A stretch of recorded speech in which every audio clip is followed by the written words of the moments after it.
day, everyone.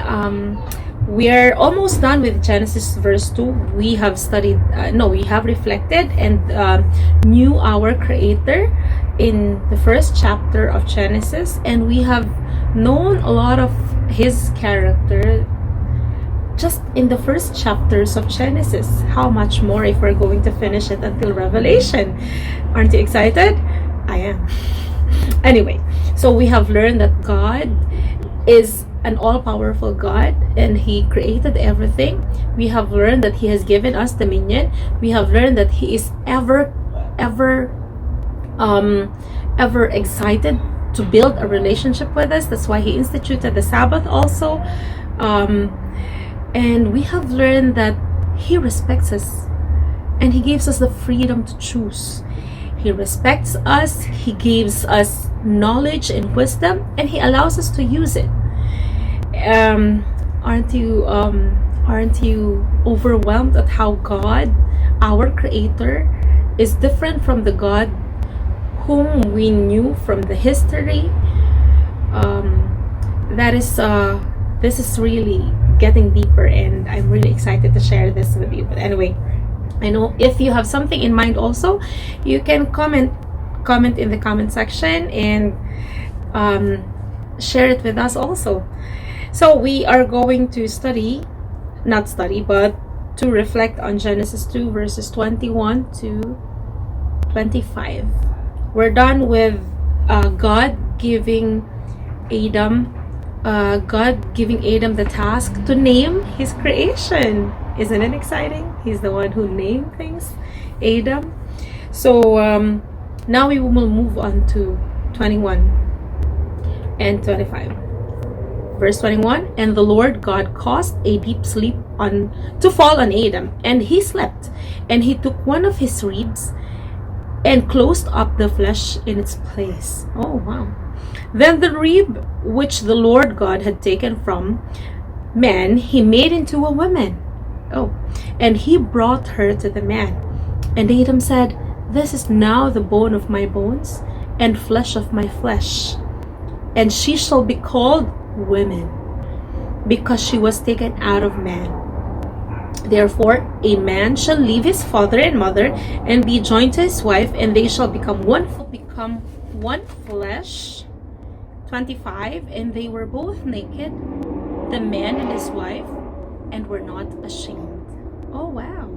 So we knew from this we now know from this verse that in the beginning Adam and Eve were naked, but they were not ashamed. That means there's no malice at the time. They don't think of things that we are now thinking. If we see people who are naked. Anyway, also in here, in the beginning, we've learned that two things were instituted in the beginning. First is the Sabbath, and then the next is marriage. So the originator of marriage is the Bible. We learned it from the Bible. We knew that from the beginning we're supposed to get married so that we're not going to be alone. I'm not sure, but yeah, there is a gift of celibacy also. But yeah, for a man not to be lonely, so the Lord gave him a woman to be his helper.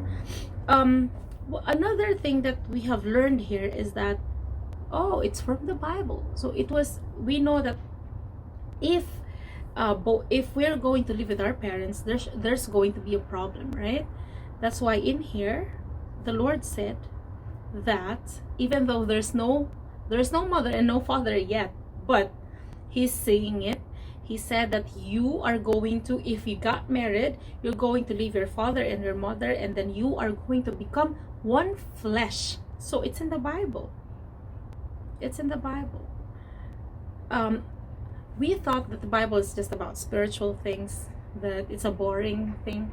But if we're going to really, really read into it, we would learn that everything is, the Bible teaches us everything about health, about morality, about education.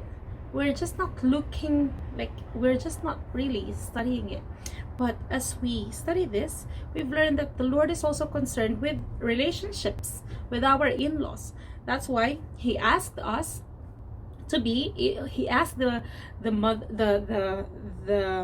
men and women, if they got married, they have to be separated from their parents, because now we know, according to studies also, that if we are going to be staying with our parents, then